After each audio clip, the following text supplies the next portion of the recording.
Welcome to the Conspiracy Theory Iceberg, a series that takes you deep into a world where the line between fact and fiction blurs, and the truth is often stranger than fiction. Whether you're a skeptic or a believer, prepare to question everything you thought you knew. Also, don't forget to like and subscribe and share this video with your various co-conspirators. If you had to guess when the first book was written about Lee Harvey Oswald, I would hazard to guess that the vast majority of you would say that it would be after November 22nd, 1963. The Idle Warriors, a novel by Carrie Wendell Thornley, occupies a unique place in American literary history. It's the only book written about Lee Harvey Oswald before he became infamous as the assassin of President John F. Kennedy. Only published in 1991, though completed much earlier in 1962, this work offers an intimate glimpse into the life and psyche of Oswald during his time as a U.S. Marine. Carrie Thornley, a fellow Marine who served alongside Oswald at the Marine Corps Air Station, El Toro in California, was deeply intrigued by Oswald's complex personality. Oswald, who would later be accused of playing the key role in the slaying of President Kennedy, was already displaying signs of disillusionment and defiance during his military service. Thornley, who went on to co-found the Discordian Society, was known for his philosophical inclinations and his interest in the contradictions of human behavior. This drew Thornley to Oswald and made him a compelling subject for his literary work. According to Thornley, his decision to write The Idle Warriors was not driven by any premonition of Oswald's future notoriety, but by a genuine interest in his character. The novel portrays Johnny Shelburne, a thinly veiled representation of Oswald, as a disillusioned Marine who grapples with his role in the military and society at large. This disillusionment leads to Shelburne's eventual defection to the Soviet Union, mirroring Oswald's real-life actions in 1959 when he left the Marines and sought asylum in the USSR. The novel explores the internal conflicts of its protagonist, who, like Oswald, is caught between conflicting ideologies and personal ambitions. Thornley's portrayal of Shelburne highlights the protagonist's growing dissatisfaction with the military and his increasing attraction to communist ideologies. Thornley's narrative delves into the psyche of a man who feels out of place in his own country, a sentiment that Oswald reportedly shared. This sense of alienation is compounded by a growing disenchantment with the military, which Oswald saw as an oppressive institution rather than a noble defender of freedom. These feelings are critical to understanding why Oswald might have been susceptible to defecting to the Soviet Union. Thornley's portrayal of Oswald through Shelburne is complex and nuanced, avoiding the simplistic villainization that often accompanies discussions of Oswald. Instead, Thornley presents him as a troubled young man, struggling with profound ideological conflicts and personal insecurities. The novel is a critical piece of historical evidence that was even presented to the Warren Commission, the body established to investigate President Kennedy's assassination. Virtually needless to say, The Idle Warriors has attracted substantial attention from conspiracy theorists over the years. One conspiracy theory surrounding The Idle Warriors suggests that the novel was part of a broader intelligence operation designed to frame Lee Harvey Oswald long before the act. Proponents of this theory argue that Carrie Thornley, the author of the book, and a fellow Marine who served with Oswald, was unwittingly or deliberately used by the CIA or another agency. In this role, he would help create a narrative that would later justify Oswald's role as the lone gunman. The theory posits that Thornley's early interest in Oswald and his decision to write about him was not merely a coincidence, but was influenced by his interactions with intelligence operatives. Thornley's subsequent involvement in the Discordian Society, a countercultural movement known for its parody and anarchic philosophy, is also viewed with suspicion by conspiracy theorists. They argue that the Society's links to various underground activities may have been a cover for more sinister operations involving mind control or psychological manipulation. Evidence in favor of this theory suggests that the analysis by the Warren Commission helped sell Oswald as a quote-unquote deranged loner with radical ideas. Some theorists even suggest that the manuscript of The Idle Warriors was intentionally created after the Kennedy assassination to retroactively create a narrative. This theory holds that the manuscript was created with the intent of showing that Oswald had always been destined for infamy. The fact that the novel was used as evidence by the Warren Commission further fuels these suspicions, as conspiracy advocates argue that the commission itself was part of a cover-up. Another theory arises from the concept of a time slip or premonition, where Carrie Thornley may have unconsciously or consciously accessed knowledge of future events. Some have suggested that techniques such as remote viewing or a device such as the chronovisor may have been used in this regard, either by Thornley or by an intelligence agency. Also stay tuned because I'll be discussing both remote viewing and the chronovisor later in this video.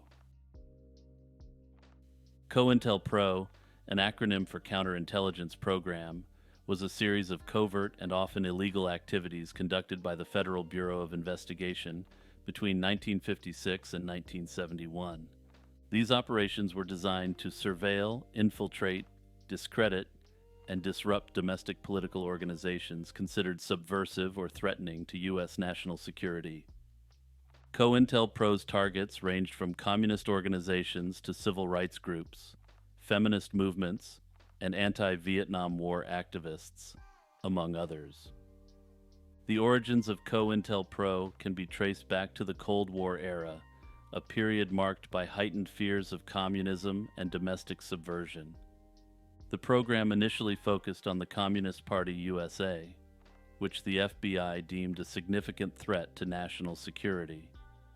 However, as the 1960s progressed, COINTELPRO expanded its reach to include various other groups, such as the Southern Christian Leadership Conference, SCLC, and the Black Panthers. One of the most notorious aspects of COINTELPRO was its intense focus on prominent civil rights leaders, most notably Dr. Martin Luther King Jr. After the 1963 March on Washington, FBI Director J. Edgar Hoover identified King as a significant threat, fearing his potential to unify and mobilize African Americans across the country. Under COINTELPRO, the FBI engaged in a systematic campaign to discredit King. This included the infamous self-ending letter, an anonymous message sent to King, urging him to end himself to avoid the public exposure of scandals. This letter was accompanied by audio recordings obtained through illegal surveillance, which the FBI intended to use as blackmail against King. The program's methods were not limited to psychological harassment. COINTELPRO operatives frequently employed black bag jobs, a term used to describe illegal break-ins, burglaries, and wiretaps to gather intelligence on their targets. These operations often extended to planting false evidence, forging documents, and spreading disinformation designed to incite violence between rival groups or to create internal discord within organizations. For example, the FBI actively sought to deepen the rift between Malcolm X and Elijah Muhammad, leading to increased tensions that some historians believe contributed to Malcolm X's slaying. One of the most egregious instances of COINTELPRO's activities was its role in the slaying of Black Panther Party leader Fred Hampton. On December 4, 1969, Hampton was shot and killed during a raid on his apartment by the Chicago Police Department. This operation was later revealed to have been orchestrated with significant input from the FBI. The Bureau had infiltrated the Black Panther Party, and the informant provided the FBI with a detailed layout of Hampton's apartment, which was used to plan the raid. This event, among others, has led to widespread accusations that COINTELPRO was not merely about intelligence gathering, but also about actively neutralizing perceived threats through violence. COINTELPRO's activities were kept secret from the public until 1971, when a group of activists broke into an FBI office in Media, Pennsylvania, and stole documents that exposed the program. The release of these documents led to widespread outrage and eventually to a series of congressional investigations, most notably the Church Committee. The Church Committee, which was formed in 1975 to investigate intelligence activities by U.S. agencies, including the FBI, was one of the most widespread investigations into these groups. The Church Committee's findings were damning, revealing that the FBI had repeatedly violated the constitutional rights of American citizens through blackmail, extortion, and psychological warfare. The exposure of COINTELPRO had a profound impact on public trust in the FBI and led to significant reforms within the intelligence community. The program's legacy continues to be a subject of intense debate, particularly regarding the balance between national security and civil liberties. Critics argue that COINTELPRO represented a gross abuse of power, one that targeted individuals and groups not for their illegal activities, but for their political beliefs and activism. This perspective is reinforced by the fact that many of COINTELPRO's targets, such as Martin Luther King Jr., were engaged in legal and constitutionally protected activities. The belief that COINTELPRO never truly ended is rooted in the observation of ongoing government surveillance and infiltration tactics against political activists in certain communities. As mentioned, COINTELPRO officially ended in 1971, following public outcry and congressional investigations, but many argue that its methods have persisted in different forms. Critics point to the FBI's continued monitoring and infiltration of political movements on both the left and the right, environmental activists, and other movements perceived as threatening. Modern surveillance has fueled concerns that the core tactics of COINTELPRO, spying, disinformation, and the disruption of activist groups, are still in use under different programs. Furthermore, the revelations of widespread domestic surveillance by the NSA have reinforced suspicions that COINTELPRO's legacy lives on. The persistence of these tactics raises questions about the balance between national security and civil liberties, much like during the COINTELPRO era. Emergency action messages, also known as EAMs, are crucial elements within the United States military's strategic command and control infrastructure. They are specifically designed for directing nuclear-capable forces during nuclear scenarios. These pre-formatted messages are used to execute major attack options, known as MAOs, or limited attack options, known as LAOs, and are a critical component in the chain of nuclear command. Directives contained within EAMs must be followed without hesitation, ensuring that nuclear-capable forces like missile silos, submarines, and bombers can respond swiftly to national defense directives. EAMs are disseminated through the High-Frequency Global Communications System, known as the HFGCS, which employs various transmission sites globally to ensure wide-reaching capabilities. These messages are encoded with advanced cryptographic protocols to maintain security and authenticity, preventing unauthorized interception or tampering. The system allows for communication even if primary command centers are compromised, with alternate sites like the E-4B Nightwatch aircraft or E-6A Mercury aircraft taking over if necessary. Sky King messages, another critical type of communication within the HFGCS, are considered of even higher priority than regular EAMs. These are specific coded instructions that can interrupt ongoing EAMs to convey urgent orders. Their content is highly time-sensitive, underscoring their importance in operational contexts where immediate attention is required. The use of EAMs and Sky King messages is structured around specific times designated by the Joint Chiefs of Staff, which dictate the timing of military operations. These operations can include the deployment of reconnaissance missions, the launching of nuclear missiles, and the coordination of strategic air commands across various global theaters. Notably, anyone can tune into these EAMs and Sky King messages, and an online community has grown around listening to and interpreting these messages. This activity in general becomes especially popular around times of significant global strife. To tune in to emergency action messages, enthusiasts use shortwave radios to access the high-frequency global communication system. Listening requires a shortwave radio capable of receiving these frequencies and an environment with minimal radio frequency interference for clarity, though this can be done online as well. Conspiracy theories surrounding emergency action messages and Sky King messages often hinge on their secretive nature and critical role in nuclear command and control systems. These messages, which are highly classified and crucial for conveying nuclear commands, have sparked speculations that they could be used for purposes beyond their intended scope. The ambiguity about their full capabilities and the scenarios under which they would be used contributes to theories about hidden government agendas or cover-ups. Some believe these messages could coordinate undisclosed military operations, or even connect to global surveillance issues. However, such claims lack concrete evidence and are not supported by verified information. The use of encrypted, classified communication in military operations naturally feeds into broader narratives of mistrust in government transparency and security practices. Denver International Airport is known for its architectural uniqueness and conspiracy theories surrounding it. The DIA stands out for its avant-garde design, notably its tent-like roof structure, which mimics the snow-capped Rocky Mountains and Native American teepee forms.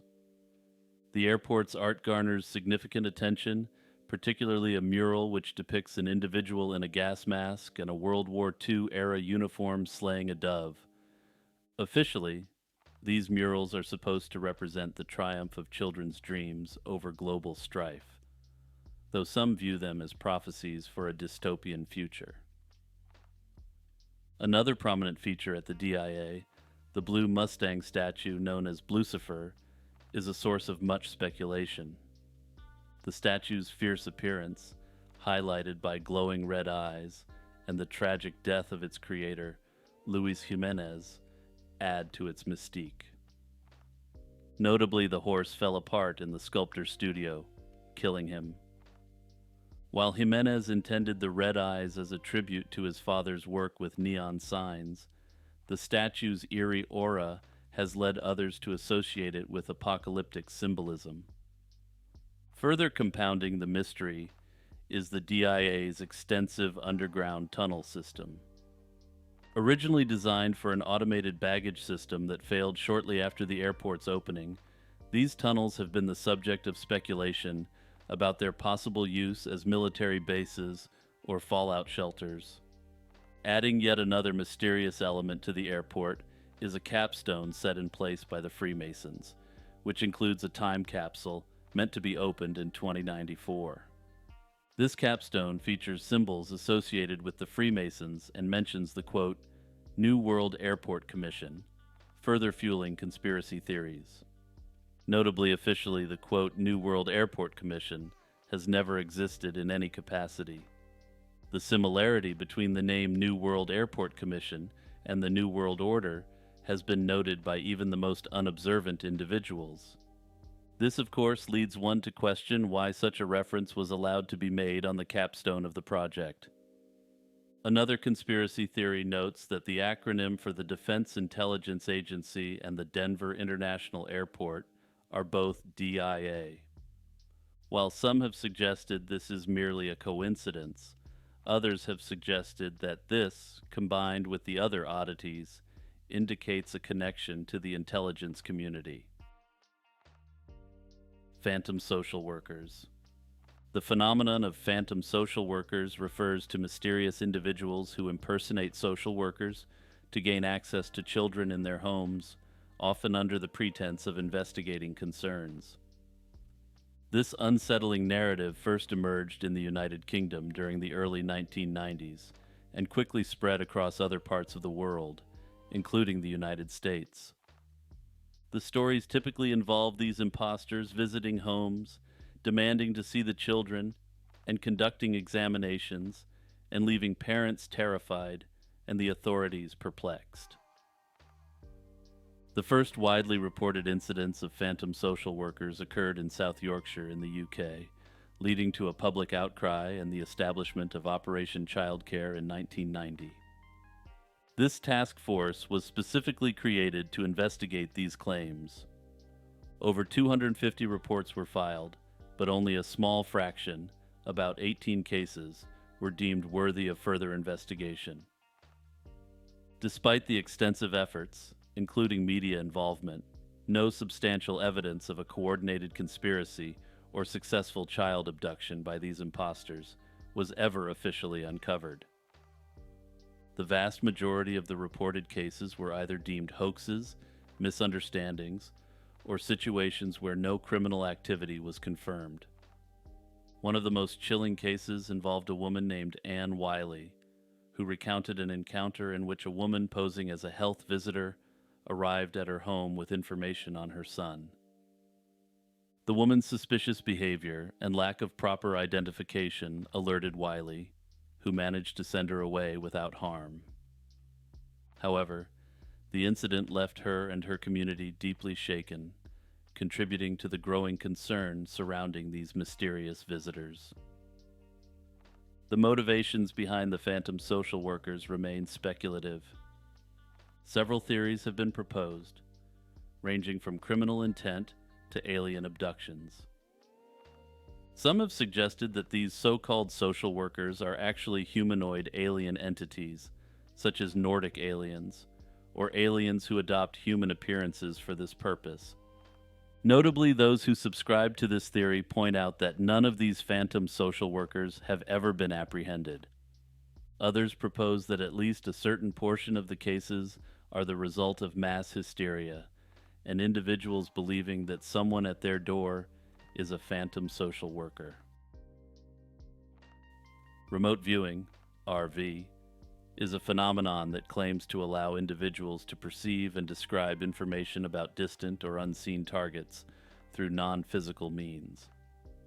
RV is typically described as extrasensory perception, ESP, or sensing with the mind. This concept has intrigued many, drawing both believers and skeptics, and has even garnered attention from government agencies, leading to its study under various secret programs. The formal investigation of remote viewing as a scientific endeavor began in the 20th century, with significant contributions from researchers like Ingo Swann, Harold Puthoff, and Russell Targ. These researchers were among the first to conduct controlled experiments in remote viewing, particularly under the auspices of the Stanford Research Institute in the early 1970s. One of the most notable early experiments involved the psychic Ingo Swann, who was tested for his ability to describe objects and events located at a distance. These experiments at SRI reportedly yielded positive results, leading to further interest and funding from various branches of the U.S. military and intelligence communities. This period marked the beginning of a more organized and funded approach to studying remote viewing, culminating in the establishment of the Stargate Project. The Stargate Project was a secret U.S. Army unit established in the late 1970s, aimed at exploring the potential military applications of psychic phenomena, including remote viewing. This project, which ran until 1995, was motivated by reports that the Soviet Union was heavily investing in similar research. There was a significant concern that they might develop psychic capabilities that could be used against the United States or American allies. Under the Stargate Project, remote viewers were tasked with various missions, including locating hostages, identifying the locations of weapons, and gathering intelligence on enemy positions. Proponents of the project claimed some successes, such as the alleged remote viewing of a lost Soviet aircraft in 1976. However, the project was fraught with controversy and skepticism, particularly from the scientific community, which criticized the methodologies used and the reliability of the results. One of the primary criticisms is the lack of repeatability in remote viewing experiments. Many studies have reported positive results, but these results often failed to be replicated in subsequent experiments, leading to questions about the validity of the findings. Furthermore, methodological flaws have been pointed out in many of the early remote viewing experiments. Issues such as the possibility of sensory leakage, where the remote viewer could have received unintentional cues about the target, and the failure to use proper control groups. These issues have cast doubt on the legitimacy of the results. These concerns have led many in the scientific community to classify remote viewing as pseudoscience, despite its continued popularity among certain groups and researchers.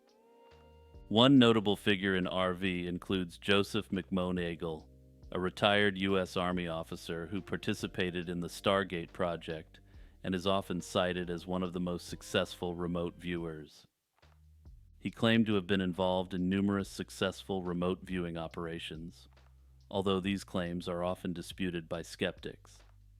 The Stargate project's association with remote viewing gave the phenomenon a degree of legitimacy that it might not have achieved otherwise. The project received considerable funding over its two-decade existence, with the CIA and the Defense Intelligence Agency, or DIA, both playing significant roles in its continuation. However, by the early 1990s, the project's utility was increasingly questioned.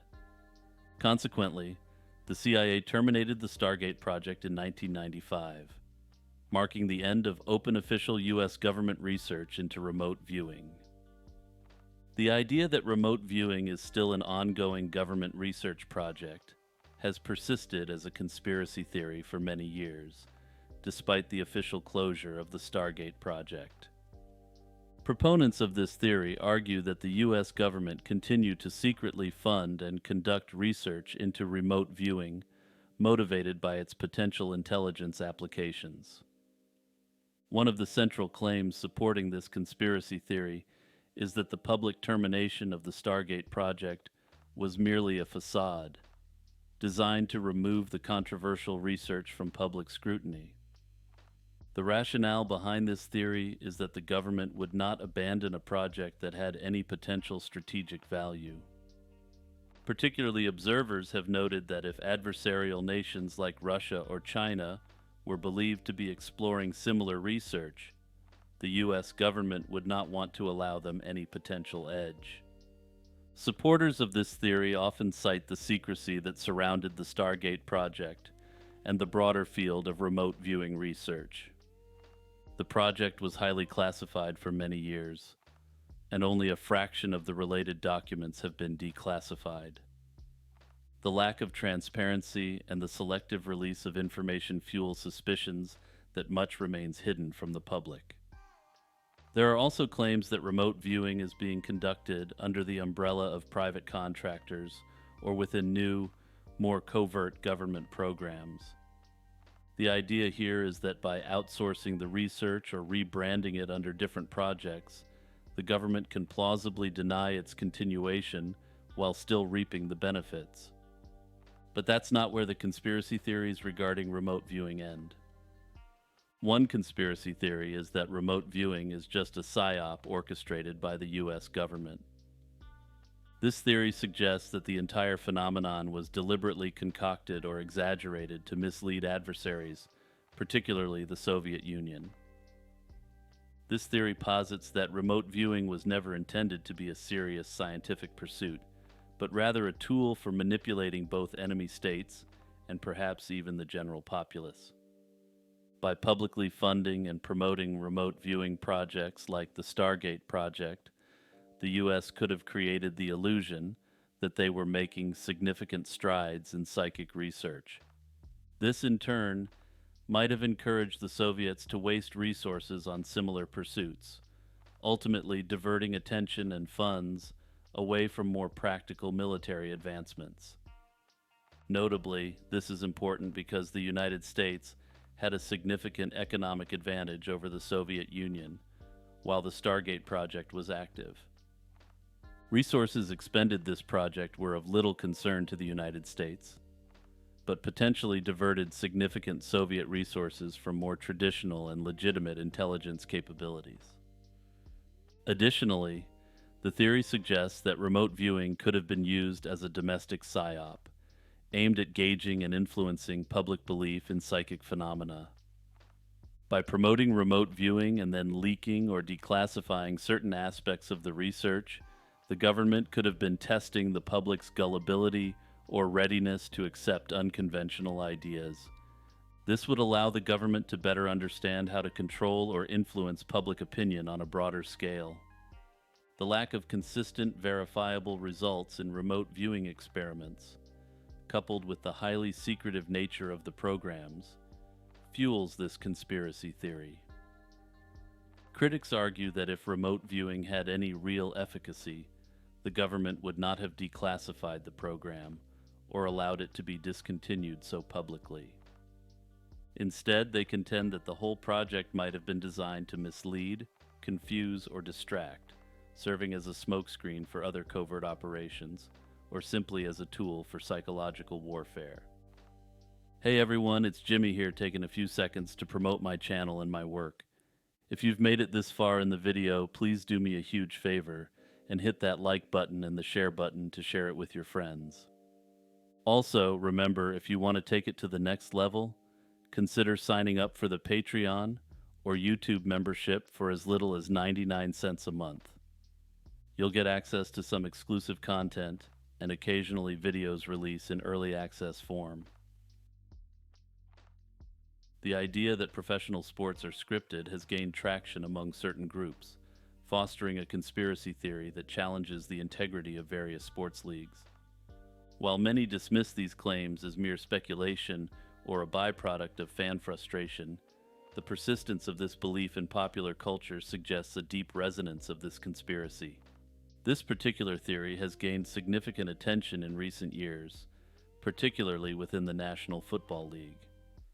The theory suggests that games, seasons, and even entire careers are predetermined by a script, much like a television show or movie.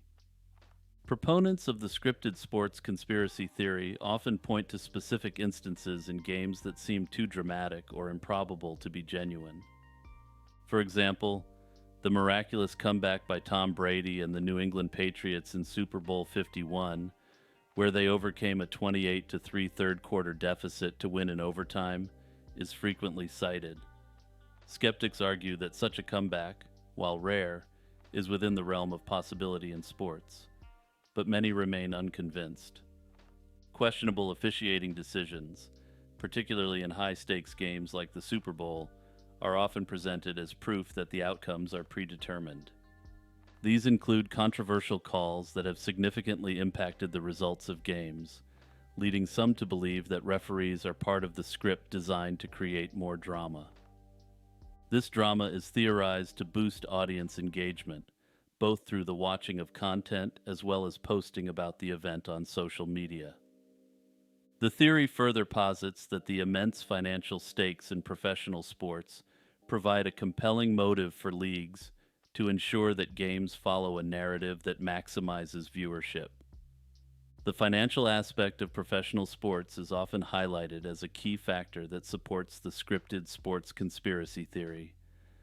The global sports industry is worth billions of dollars, and television deals, sponsorships, and advertising revenue are heavily dependent on the popularity and viewership of sports events. While the NFL has been the primary focus of the scripted sports conspiracy theory, similar claims have been made about other sports as well. In basketball, for instance, the notion that the NBA manipulates outcomes to favor large market teams or popular players is a recurring theme among conspiracy theorists. The idea is that the league benefits from having teams like the Los Angeles Lakers or players like LeBron James in the finals, as this drives higher ratings and more significant revenue. Boxing and mixed martial arts have also been subject to accusations of scripting, especially in high-profile fights. The controversy surrounding certain decisions in boxing matches, where outcomes seem to favor the more marketable fighter, has led to suspicions that some fights are fixed. Conspiracy theorists posit that this is to ensure future lucrative matchups between more marketable fighters. Similarly, in MMA, the dramatic nature of some fights and the narratives built around fighters have led some to believe that the outcomes are predetermined to maximize interest in the sport. The claims of Lou Elizondo. Lou Elizondo, a former U.S. Army counterintelligence special agent and an official in the Department of Defense, has become a central figure in the UFO world. Since his, quote, resignation from the Pentagon in 2017 and subsequent media appearances, Elizondo has made several controversial claims. These claims have fueled widespread speculation about government secrecy, extraterrestrial life, and advanced technologies beyond human understanding. Elizondo first gained significant public attention through his role in the Advanced Aerospace Threat Identification Program, ATIP, a Pentagon initiative reportedly tasked with investigating UFOs. As a programming note, Elizondo refers to them as unidentified aerial phenomena, or UAPs, but I've chosen to use the more common phrase UFO throughout this series. According to Elizondo, ATIP was responsible for examining various UFO incidents, particularly those involving the U.S. military. Elizondo has consistently claimed that he was the director of ATIP, although this assertion has been met with skepticism by the Pentagon. This discrepancy has sparked conspiracy theories suggesting that the government might be downplaying or concealing Elizondo's involvement to keep the public unaware of the true nature of UFOs. One of the most provocative aspects of Elizondo's narrative is his claim that the U.S. government has recovered non-human biological entities from UFO crash sites. Elizondo alleges that the government has in its possession materials of extraterrestrial origin, including biological specimens. He also suggests that some UFO incidents may involve technologies that are capable of manipulating space-time, indicating a level of advancement far beyond current human capabilities. Elizondo has further argued that there is a concerted effort by various government agencies to cover up the reality of these phenomena. He believes that the government's reluctance to disclose information about UFOs stems from a fear of public panic and the potential implications for national security. This secrecy, according to Elizondo, has fueled countless conspiracy theories and public distrust, exacerbated by occasional leaks and incomplete disclosures. Since leaving the Pentagon, Elizondo has become a prominent figure in the media, frequently appearing on podcasts and in documentaries. His appearances have not only brought UFOs back into the mainstream, but have also lent credibility to the idea that there may be more to the UFO phenomenon than previously thought. In interviews, Elizondo has often emphasized that many UFO sightings involve objects with capabilities that defy conventional physics. These abilities include sudden acceleration, hypersonic speeds, and the ability to operate underwater. Elizondo's assertions have been met with a mix of intrigue and skepticism. While some see him as a whistleblower revealing long-hidden truths, others view his claims as part of a larger disinformation campaign. The release of Pentagon videos showing UFOs, often referred to as the Tic Tac videos, has significantly bolstered Elizondo's credibility. However, the release of these videos has also led to the claim that Mr. Elizondo is, to use the common parlance, still glowing. One theory suggests that the U.S. government has been reverse engineering alien technology for decades, possibly explaining advancements in aerospace technology. Another theory posits that the government is preparing for a slow disclosure of extraterrestrial life, with Elizondo and others being used to gradually acclimate the public to this reality. These theories are further fueled by Elizondo's claims about the connection between UFOs and nuclear facilities. He has repeatedly stated that UFOs have shown a particular interest in nuclear assets, often appearing near missile silos and even deactivating nuclear weapons.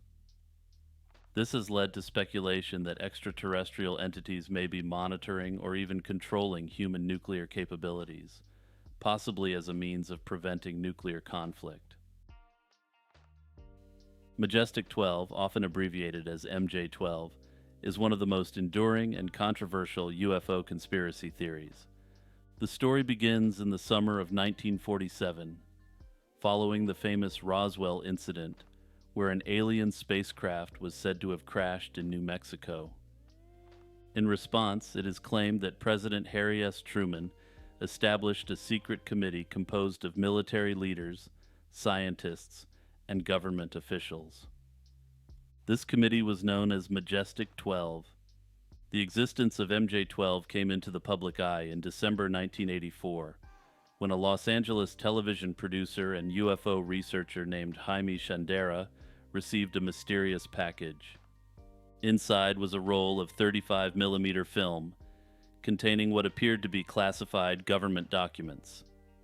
These documents, dated November 18, 1952, were purportedly a briefing for President-elect Dwight Eisenhower about the recovery of extraterrestrial spacecraft and bodies following 2 crashes. The contents of these documents named 12 individuals supposedly involved in the top-secret committee.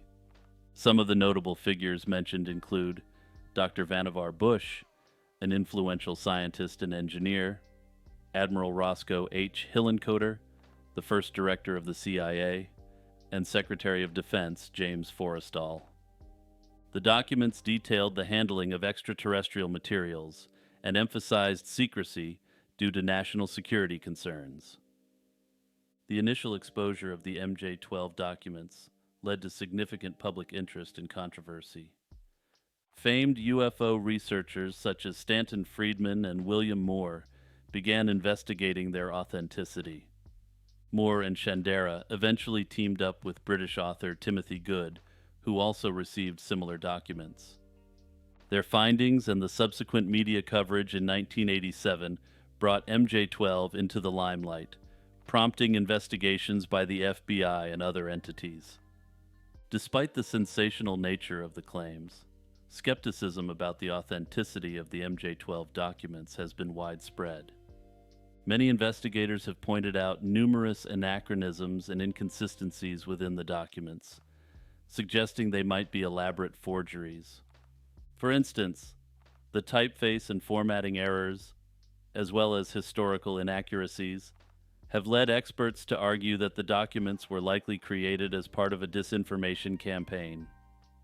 One of the arguments against the legitimacy of MJ-12 comes from the FBI. After conducting its investigation, the FBI declared the documents to be, quote, completely bogus.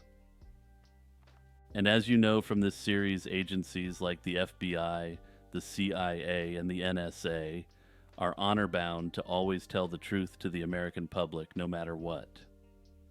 The FBI statement did little to dampen the fervor of UFO enthusiasts who believe the documents provide crucial evidence of a government cover-up regarding extraterrestrial encounters. Theories about MJ-12 have since proliferated, with some suggesting that the documents were intentionally leaked by government insiders to obscure real UFO research projects. Others believe they were fabricated by private individuals or groups with interests in ufology.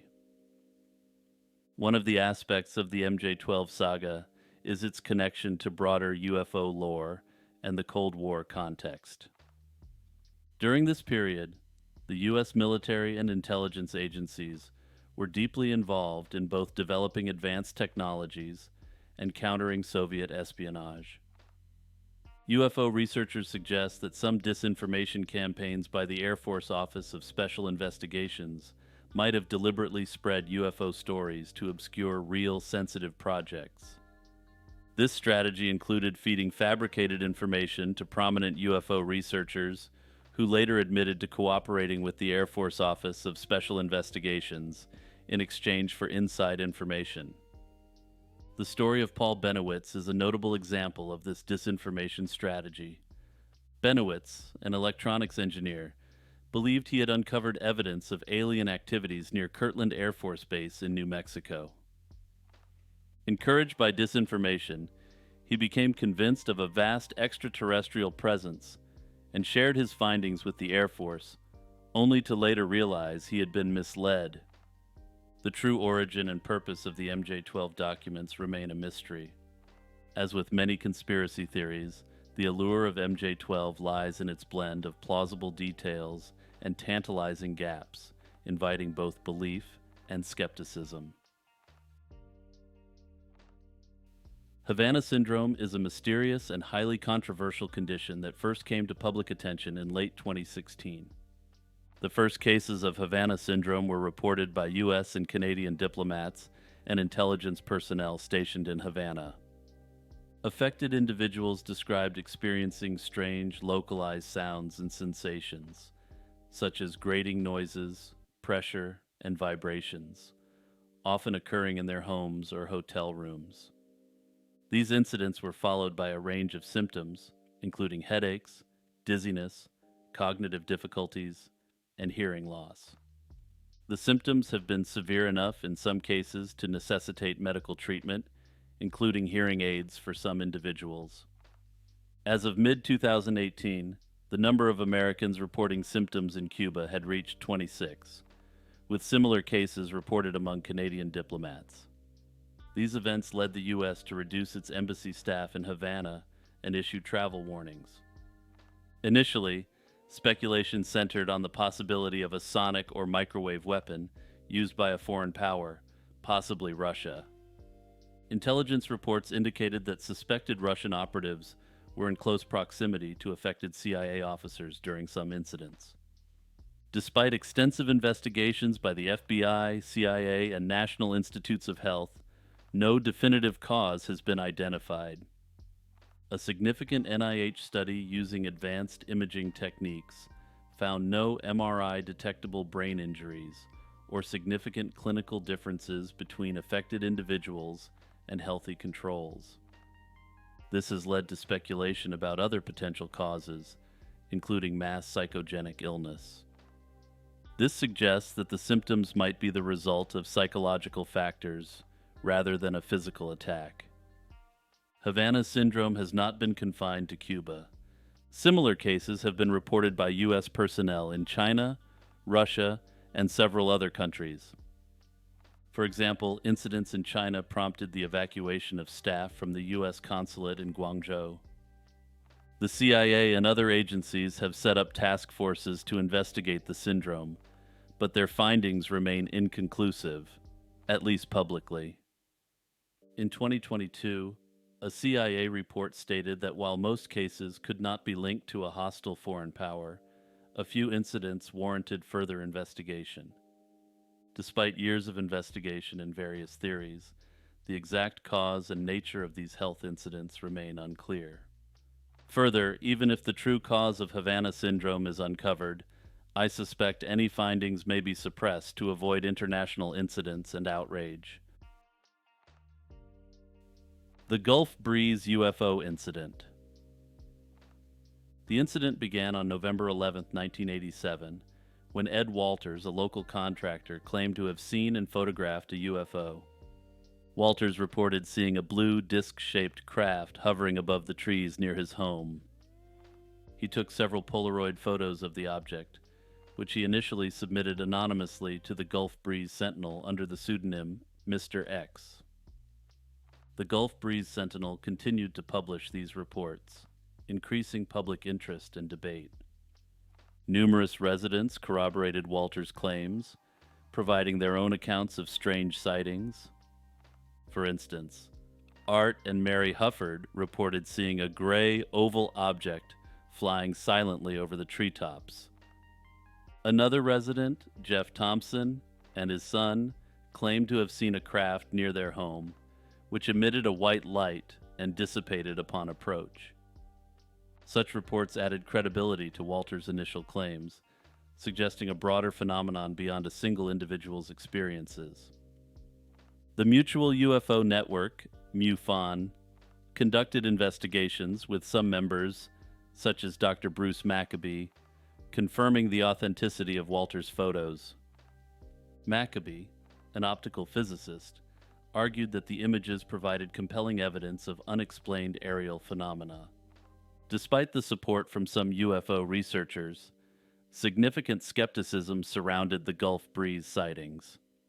Critics pointed to inconsistencies in the photographs and Walter's background, which included a reputation as a local prankster.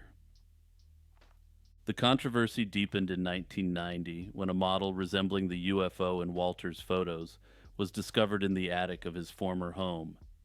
This discovery led many to accuse Walters of orchestrating a hoax.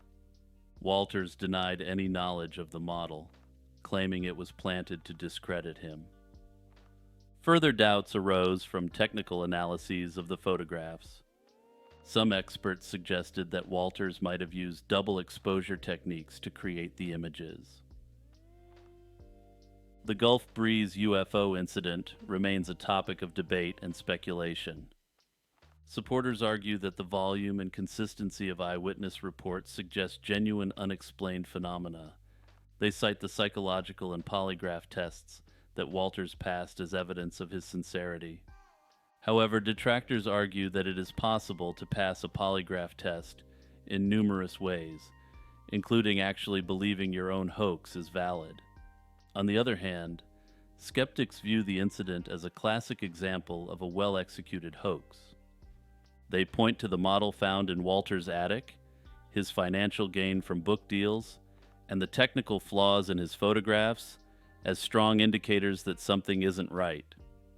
Other skeptics discredit the related sightings around the same time as indicative of a mass hysteria event. Agartha is a legendary kingdom said to be located on the inner surface of the Earth. The concept of Agartha is closely tied to the hollow Earth theory, which proposes that the Earth is hollow and contains subterranean environments. This idea can be traced back to the 17th century when Edmund Halley, known for Halley's Comet, suggested that the Earth consisted of concentric shells with separate atmospheres. The legend gained further prominence through the works of 19th century French occultist Alexandre Saint-Yves d'Alvedre, who described Agartha in an 1886 book. Saint-Yves claimed that Agartha was an underground kingdom of advanced knowledge and wisdom, hidden from the surface world to safeguard its secrets. The story was later revived by Polish explorer Ferdynand Ossendowski, who in a 1922 book recounted tales of a subterranean kingdom imparted to him by Mongolian lamas. The mysteries of Agartha are deeply intertwined with various cultural myths and religious stories. In Hindu and Buddhist traditions, similar concepts exist, such as Patala, a netherworld inhabited by serpent-like beings called Nagas. Another concept also exists called Shambhala, a mythical kingdom often confused with Agartha in Western sources. One of the stories related to Agartha involves Admiral Richard E. Byrd of the U.S. Navy. In his purported secret diary, Byrd describes an encounter with an advanced civilization during a flight over the North Pole in 1947. He claims to have seen a lush, green landscape and was greeted by beings from Agartha, who expressed concern over humanity's use of nuclear weapons. Although this diary's authenticity is widely disputed, it has fueled many conspiracy theories about the existence of Agartha. According to these theories, Agartha is accessible through entrances at the North and South Poles, as well as other locations around the world. Maps created by these groups often depict a vast network of tunnels connecting various parts of the Earth's interior, with Agartha as the central hub. The UVB-76 broadcast. UVB-76, also known as the buzzer, is a shortwave radio station that has fascinated listeners and conspiracy theorists since it was first identified in the late 1970s. Operating on a frequency of 4,625 kilohertz, the station emits a short, monotonous buzzing tone, approximately 25 times per minute, 24 hours a day. This repetitive and inscrutable transmission is occasionally interrupted by voice messages in Russian. These Russian phrases often include strings of names, numbers, and words, sparking widespread speculation about their meaning and purpose. Historically, UVB 76 was first recorded in 1982, but it is believed to have been broadcasting since the late 1970s. Its signals originate from Russia, and over the years, the tones and formats of the broadcasts have varied slightly. These alterations have led to intense scrutiny and analysis by amateur radio enthusiasts and professional signal analysts worldwide, yet the station's true purpose remains unknown. The voice messages transmitted by UVB 76 are typically formatted in a specific structure that includes call signs and coded messages. These transmissions, although rare, are highly standardized and suggest a methodical purpose behind the broadcasts. Theories about the station's function range from military communication to conducting research on the ionosphere, yet no concrete evidence has substantiated any single explanation.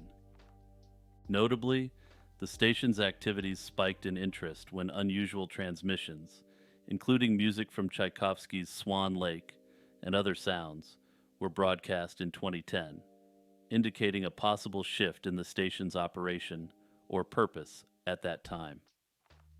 Theories regarding UVB 76's function include suggestions that it serves as a numbers station. This is a part of a network of similar radio stations used during the Cold War for transmitting encrypted messages to spies using one-time pads. This encryption method is virtually unbreakable if used correctly, adding a layer of intrigue to the already mysterious broadcasts. Additionally, the station's enduring operation, despite the availability of more modern communication technologies, suggests its continued relevance and importance to the parties operating it. Despite numerous attempts to uncover more about UVB 76, including expeditions to its suspected broadcasting locations, the station's operators and precise objectives remain unconfirmed. I suspect the true nature of this mysterious broadcast is known by intelligence officials, but of course they aren't talking. The Ilkley Moor UFO Incident. The Ilkley Moor UFO incident centers on the experience of Philip Spencer, a retired police officer. He reported a close encounter with a UFO and an extraterrestrial being on December 1st, 1987, while walking on Ilkley Moor in Yorkshire in the United Kingdom. Philip set out early in the morning with his camera, aiming to photograph strange lights reported in the area. As he walked across the moor, he encountered a small green humanoid creature with large eyes and pointed ears. Acting on impulse, Spencer took a photograph of the being, which then fled. Spencer pursued the creature and witnessed a large domed UFO taking off from the moor and disappearing into the sky. Spencer's photograph of the alleged alien has been the subject of extensive scrutiny. The image, while blurry, showed a figure that did not match any known animal. Initial analysis by wildlife photography experts and further examination at Kodak Laboratories confirmed that the photograph was not tampered with. Spencer's experience did not end with the photograph. He reported feeling disoriented and noted that his compass was pointing south instead of north. Additionally, upon reaching the nearest village, he realized that the town clock indicated an hour had passed, although he felt only a short time had elapsed since his encounter. To retrieve more details about the incident, Spencer underwent hypnosis. During these sessions, he recounted being abducted by the beings he photographed and taken aboard their craft. He described a room filled with bright lights and advanced technology, and how he was examined by the entities. These hypnosis sessions added a layer of complexity to the case, providing a narrative of abduction and interaction with extraterrestrial beings. The public reaction to Spencer's story has been mixed. While some believe his account is genuine, others are skeptical, attributing it to hallucinations or a hoax. Investigators like Peter Howe, who initially thought the case was too good to be true, found Spencer to be credible and not motivated by fame or financial gain. Proponents argue that Spencer's detailed descriptions and the physical evidence of the photograph support a genuine encounter with an alien being. Skeptics suggest that Spencer might have experienced a psychological episode, perhaps triggered by the isolation and eerie atmosphere of the moor. Some believe that the strange lights and the disorientation experienced by Spencer could potentially be explained by natural atmospheric phenomena. However, the photograph remains a focal point of the incident. Despite advanced analysis, including enhancement attempts in the United States, the lack of any evidence suggesting manipulation or fabrication keeps the image at the heart of the mystery. The chronovisor is an alleged time-viewing device, reportedly developed by Father Pellegrino Ernetti, an Italian priest and exorcist, during the mid-20th century. According to Ernetti, this device enabled users to view and hear events from the past, like a television tuning into events throughout history. The most sensational of these claims includes observations of Jesus Christ's crucifixion and other biblical events. Other notable historical figures and events, such as speeches by Roman Senator Cicero and the end of Julius Caesar, were also noted to be viewable. Ernetti's description suggests that the chronovisor worked through the use of specialized antennae made from mysterious metals, capable of capturing sound and light waves across the spectrum. This technology supposedly allowed it to record and project past events onto a screen, making it less of a time travel device and more of a viewer into history. Despite the intriguing nature of Ernetti's claims, they have been met with significant skepticism and controversy. Critics have pointed out that no concrete evidence of the device's existence has ever been presented. The key piece of supposed evidence, a photograph depicting the crucifixion of Jesus, was later quote-unquote debunked as a manipulated image resembling a sculpture. I've attached the image of Jesus in his final days, reportedly taken through the chronovisor. The debate over the chronovisor's existence is further complicated by the Vatican's secretive stance on the matter. While the Church has not confirmed the existence of such a device, a Vatican decree from 1988 threatening excommunication for its use was put into effect. Conspiracy theorists have suggested that there would be no need for a threat of excommunication if such a device didn't exist, or if the device did not have some form of power. This has fueled speculation about its possible reality and potential misuse. However, skeptics have noted that the decree may also have been issued to prevent deterioration of church doctrine. In his later years, amidst growing skepticism, Ernetti allegedly recanted his claims, stating that the stories about the chronovisor were fabricated. His confession, however, is disputed, and some believe it was coerced by the Church, or factions within the Church, that wanted to suppress this wondrous technology.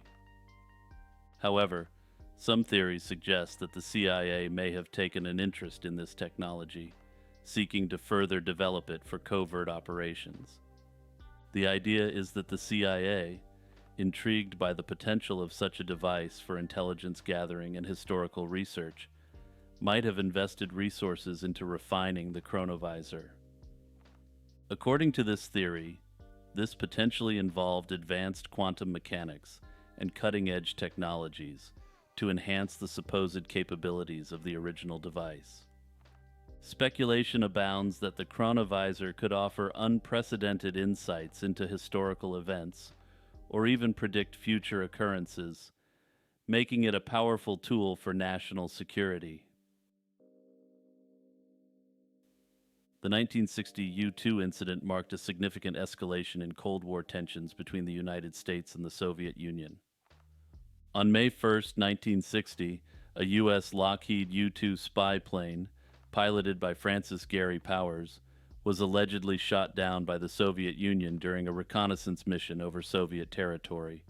The incident exposed a covert U.S. operation aimed at gathering intelligence on Soviet military capabilities, particularly their intercontinental ballistic missile programs. The U-2 aircraft, designed to fly at high altitudes beyond the reach of Soviet fighter jets and missiles, was part of a strategic U.S. effort to monitor Soviet military installations. The plane was initially brought to a joint Turkish-American air base located in Turkey, where it was outfitted for the mission over the Soviet Union. From there, it was ferried to Peshawar aboard a C-124 transport plane. The plane took off from Pakistan, intending to photograph key sites within the Soviet Union, including missile sites at the Baikonur Cosmodrome, before landing in Norway. However, the plane was detected and allegedly shot down by a Soviet S-75 Dvina surface-to-air missile near Ekaterinburg, Russia. Powers ejected and was captured upon landing. I note that while he had a self-ending kit on him, he didn't use it, contrary to his apparent orders in such a situation. Also, in what can only be described as a massive screw-up, the Soviets accidentally shot down a MiG, slaying the pilot on board. The official cause of this pilot's untimely end wasn't made public until the fall of the Soviet Union. As an interesting aside, because of the cover-up, the Soviet Union heavily decorated the surface-to-air missile defense squadron, which shot down the MiG. The incident occurred at a time when U.S. President Dwight D. Eisenhower and Soviet Premier Nikita Khrushchev were preparing for a summit in Paris aimed at easing Cold War tensions. Initially, the U.S. government attempted to cover up the espionage mission, claiming the aircraft was a weather plane that had strayed off course. However, the Soviet Union presented evidence of the spy plane, including photographs of Powers and wreckage from the U-2, thereby exposing the U.S. espionage operation. The fallout from the incident was immediate and far-reaching. Khrushchev demanded an apology from the United States and a halt to the reconnaissance flights. When Eisenhower refused to apologize or acknowledge the flights as espionage, it led to the collapse of the Paris summit. The incident not only heightened Cold War tensions, but also had a lasting impact on U.S.-Soviet relations, which were approaching an all-time low. Powers was convicted of espionage by the Soviet Union and sentenced to 3 years of imprisonment, plus 7 years of hard labor. He was released in 1962 in a prisoner exchange for Soviet intelligence officer Rudolf Abel. That's the official version of how things went down. Now let's get to the conspiracy theories surrounding this event. In 2010, a CIA report on the incident was declassified, indicating that U.S. officials never believed Francis Gary Powers' version of events. The CIA report references a National Security Agency report as definitive evidence for why this is the case. However, the NSA report itself is still classified at present. However, the CIA report suggests that the plane began to lose significant altitude for no apparent reason prior to the apparent interception by surface-to-air missiles. The CIA report alleges that Francis Gary Powers may not have been shot down, but that he may have been attempting to land his plane for the purposes of defection to the Soviet Union. In the 1990s, Fletcher Prouty, who was a chief of special operations for the Joint Chiefs of Staff under President John F. Kennedy, decided to spill the beans on the true purpose of the operation. According to Prouty, the operation was designated a disinformation campaign against the Soviets, as well as a means to disrupt the Paris summit. Prouty claimed that the U-2 plane involved had previously been crashed and was rebuilt to lower specifications. He also claimed that the plane was equipped with a subpar camera, which was not in line with the cutting-edge cameras that were used on U-2s at the time. However, perhaps most astonishingly, he claimed that the engine contained insufficient fuel to reach its destination. Given all these irregularities, this would require Francis Gary Powers to have been in on it, which, if that was the case, talk about bravery. Interestingly, Francis Gary Powers succumbed to a helicopter crash in Encino, California in 1977. In a heroic turn of events, Powers could likely have saved himself by conducting an emergency landing in an area where a group of children were playing. Instead, Powers decided to take evasive action at the last moment, saving the children but unfortunately costing his own life and the life of the cameraman aboard. The Great Tartarian Empire. The Great Tartarian Empire is a popular conspiracy theory that has gained traction among certain online communities, despite being widely regarded as a pseudo-historical concept. According to proponents of this theory, there was once a vast and technologically advanced empire known as Tartaria, or Tartary, that spanned much of Asia, Eastern Europe, and even parts of North America. This empire, they claim, has been deliberately erased from history by a global conspiracy orchestrated by the world's elite. The roots of the Tartarian Empire conspiracy can be traced back to the historical region known as Tartary. This was a term used in Western Europe from the Middle Ages until the 19th century to describe a large, vaguely defined area of northern and central Asia, stretching from the Caspian Sea to the Pacific Ocean. The name Tartary was used by Europeans as a blanket term for various nomadic peoples and regions of the Eurasian steppe. These people included groups such as the Kazakhs, Mongols, Manchus, the Cumans, and of course the Tatars. Over time, as knowledge of the geography and history of Central Asia improved, the term fell out of use, and Tartary as a concept faded from maps and scholarly discourse.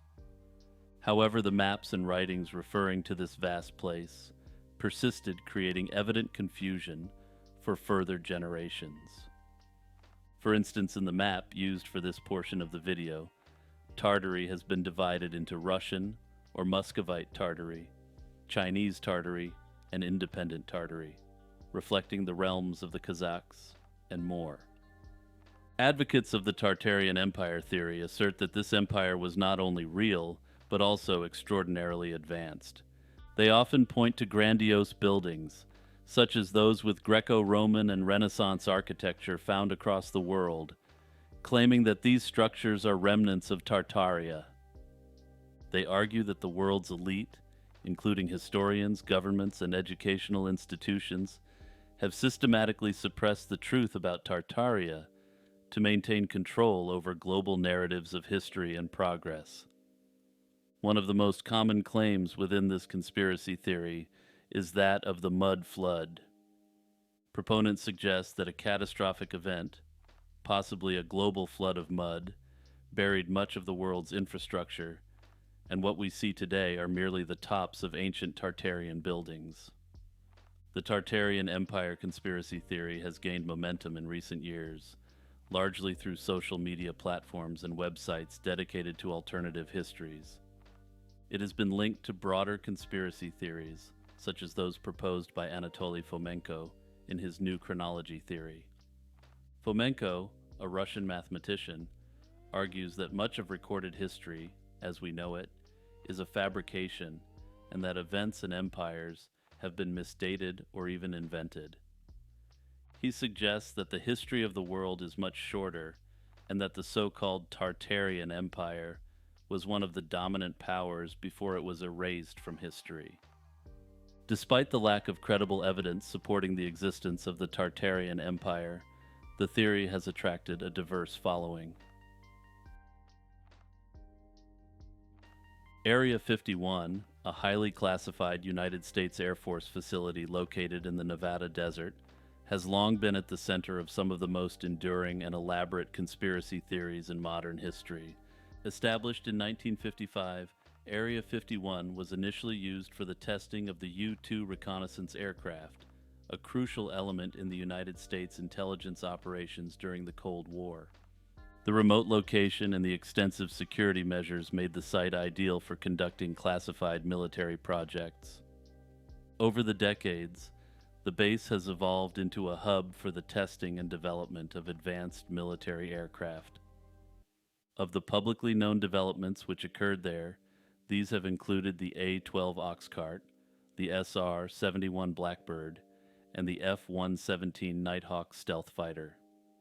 Despite its official purpose, the lack of public information about Area 51's activities has given rise to numerous conspiracy theories. The base's very existence was not acknowledged by the U.S. government until 2013, when the CIA declassified documents revealing Area 51's role in the U-2 program. This late acknowledgement only served to intensify speculation about what else might be hidden at the site. The most popular and persistent conspiracy theory about Area 51 is that it is a repository for extraterrestrial technology and beings. This belief was significantly amplified by the claims of Bob Lazar, who in 1989 alleged that he had worked at a site near Area 51 known as S4, where he purportedly reverse-engineered alien spacecraft. According to Lazar, the U.S. government was in possession of several alien craft and was attempting to replicate their technology. Lazar's story, despite being widely challenged by skeptics, has become a cornerstone of the Area 51 legend. His claims have led to other theories suggesting that the base is involved in the storage, examination, and reverse engineering of materials supposedly recovered from the infamous Roswell crash. Additionally, it is believed by some that Area 51 houses facilities where autopsies of recovered alien bodies are conducted. Also, if you're interested in hearing more about the claims of Bob Lazar and the conspiracies surrounding him, check out the first episode in this Iceberg series. These theories about Area 51 are often supported by numerous reports of unidentified flying objects in the skies in the area. During the 1950s and 1960s, many of these sightings were likely triggered by the testing of high-altitude reconnaissance planes, such as the U-2. The unusual appearance and flight characteristics of these planes contributed to the perception of UFOs, as commercial pilots and civilians who saw these aircraft were unaware of their existence. Beyond extraterrestrial connections, Area 51 is also thought to be a site where the U.S. government develops and tests advanced technologies that go beyond conventional military applications. Some theories propose that the base is involved in the development of exotic energy weapons, weather control devices, time travel, and teleportation technology. Another interesting aspect of these theories involves the alleged existence of a vast underground network beneath Area 51. This network is said to include underground laboratories, secret transportation systems, and even bases that extend deep into the earth. Although these ideas are generally considered speculative, they contribute to the mystique that surrounds the base and its operations. The conspiracy theories surrounding Area 51 have not only persisted over the decades, but have also become deeply ingrained in popular culture.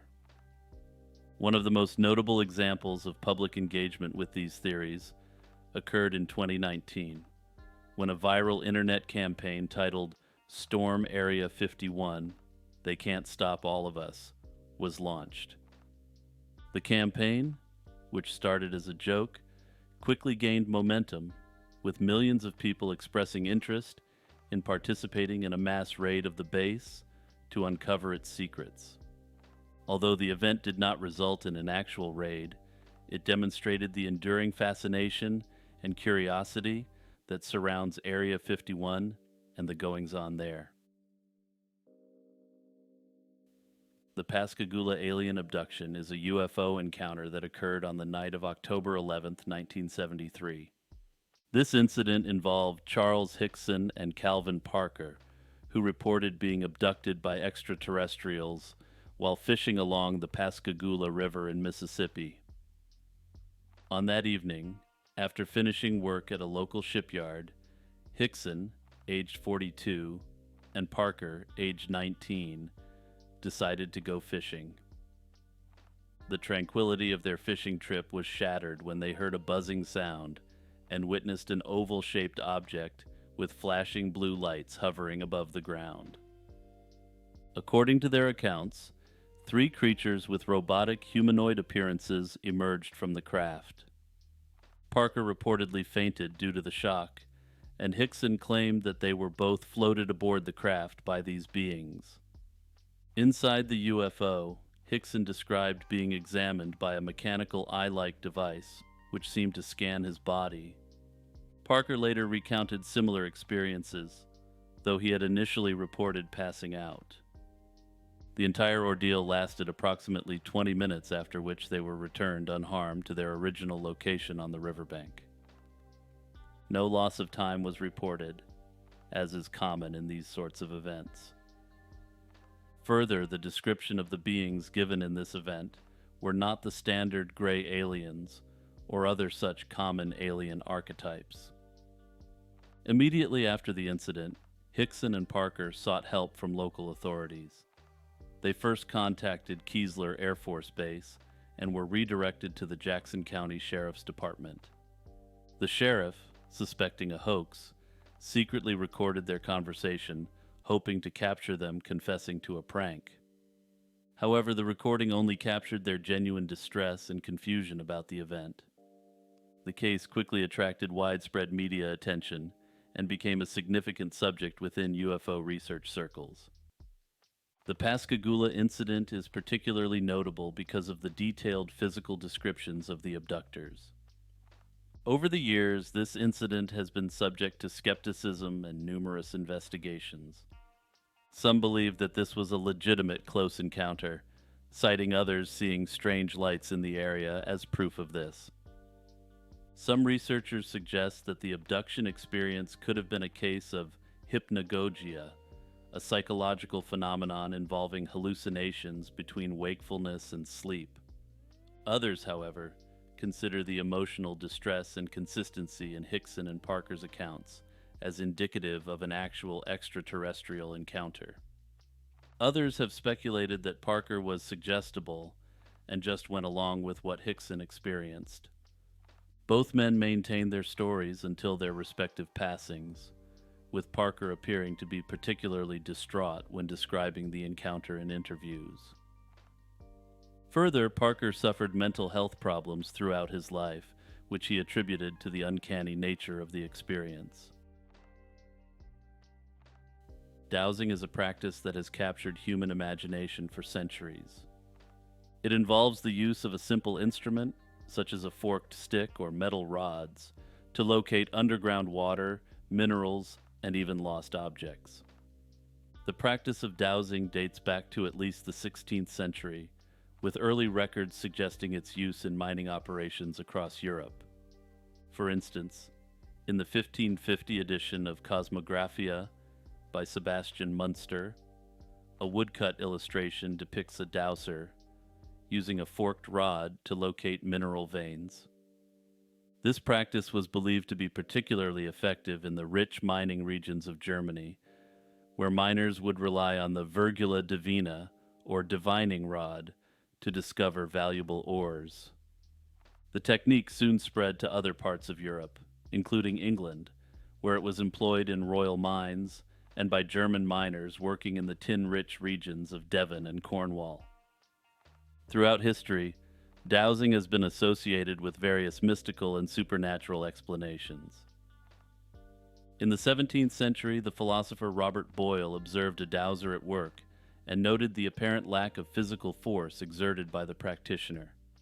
Boyle, although skeptical, recorded the dowser's belief in the effectiveness of the divining rod, which was said to be guided by unseen forces. This idea of hidden energies or spirits guiding the dowsing process has persisted into modern times, often feeding into theories that suggest dowsing taps into secret or suppressed knowledge. The tools used in dowsing are deceptively simple. The most common instrument is a Y-shaped twig. typically cut from a hazel, willow, or witch hazel tree. The dowser holds the two prongs of the forked stick, with the stem pointing forward, and walks slowly over the area being investigated.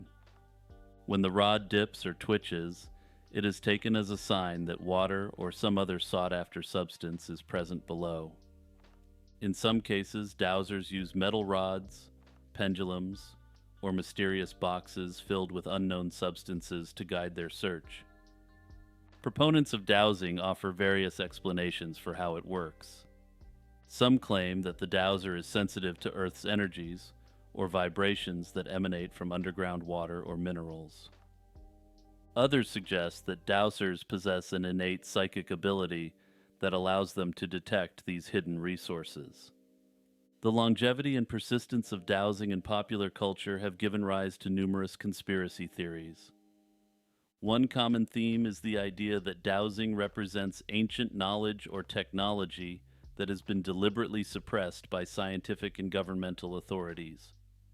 According to this theory, the powers that be, including scientists and skeptics, dismiss dowsing not because it is ineffective, but because it threatens established interests. This theory suggests that the natural resource and mining industries, and in particular, oil and gas industries, would be devastated if dowsing was accepted as reality.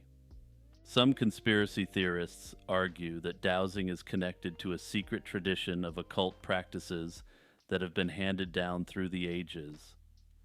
They claim that the knowledge of dowsing, like that of alchemy or astrology, has been kept hidden from the general public to maintain power within certain elite circles. This narrative often ties dowsing to other esoteric traditions, suggesting that those who master it gain access to a deeper understanding of the natural world and its hidden forces. This variant of the theory often suggests that professional dowsers are employed by oil and gas companies and mining companies, but that this is not publicly acknowledged. Another aspect of dowsing-related conspiracy theories involves its use in modern times by military and governmental agencies. During the Vietnam War, it was reported that some U.S. Marines employed dowsing techniques to locate enemy tunnels and weapons caches.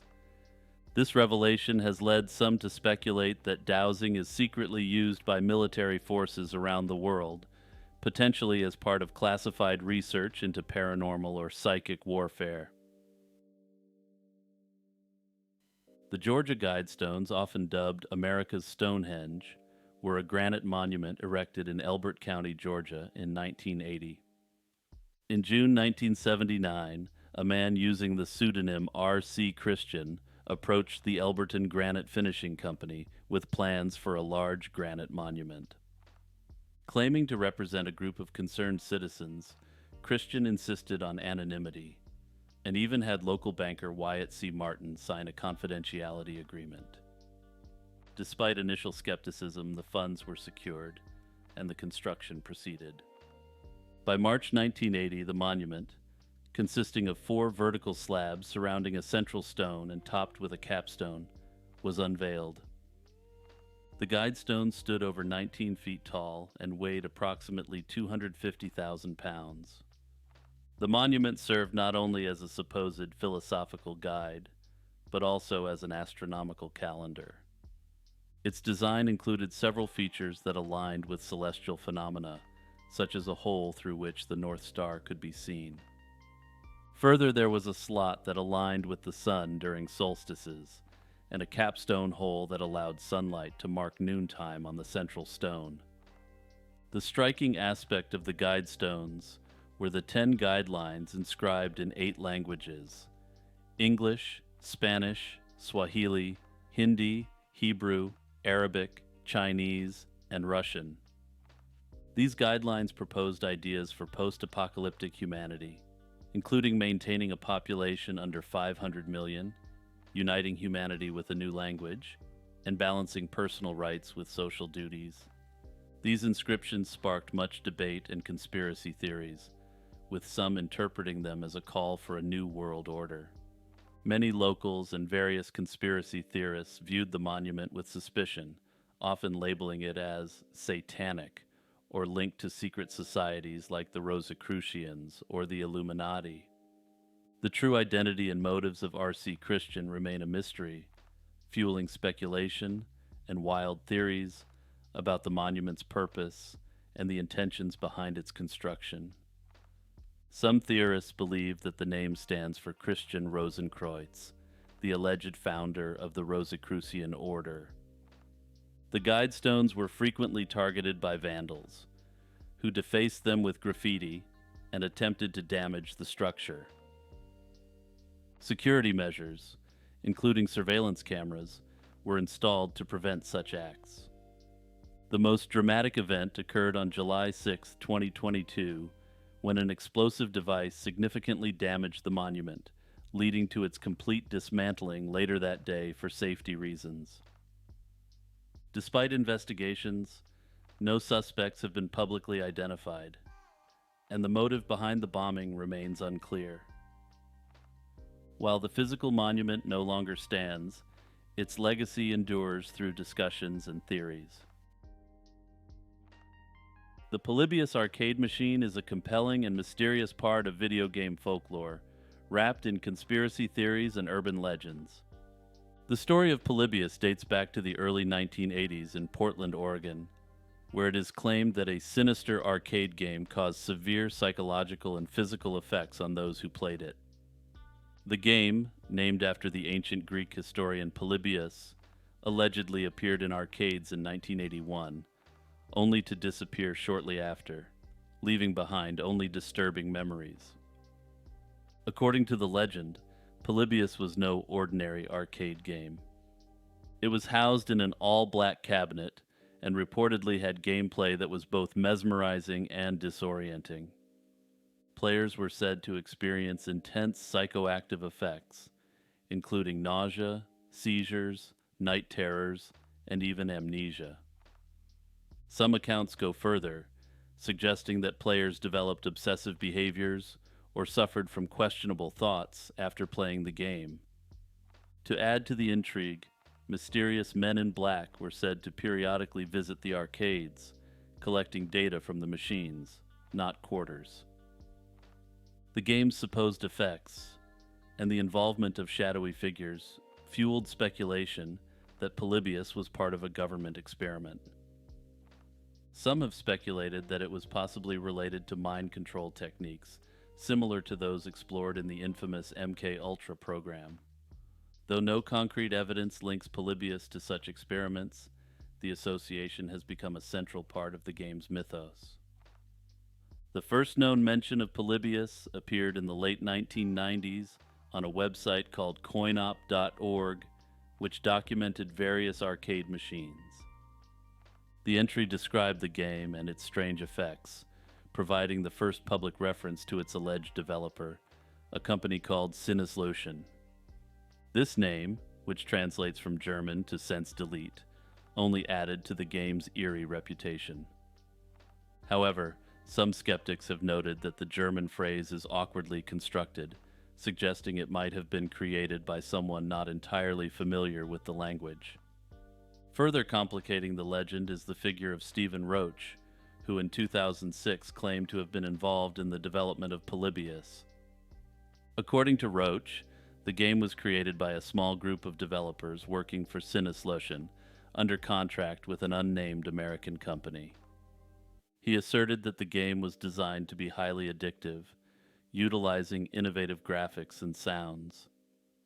However, after a young player suffered an epileptic seizure while playing, the game was swiftly removed from circulation and the project was abandoned. Despite Roach's detailed account, many inconsistencies and a lack of verifiable evidence have led to widespread skepticism about his claims. While most sources state that Polybius is simply an urban legend, some strongly believe that it was the CIA's first foray into using video games for data collection or for mind control purposes. If you're new to my channel, I have an Unsolved Mysteries series that is currently running over 50 hours. I've left a link to the series at the top of the comments below. If you like this video, please do me a huge favor and click the share button and send it to anyone who you think may enjoy it. Remember to like and subscribe and check out the Patreon or YouTube membership to support the channel further. Also, get my lazy chill lo-fi beats on Spotify, YouTube Music, or Apple Music. You can click the link in the description or just search Lazy Chill Zone on any of these apps. Big shout out to new YouTube member Courtney Hammett, who recently joined at the shout out tier.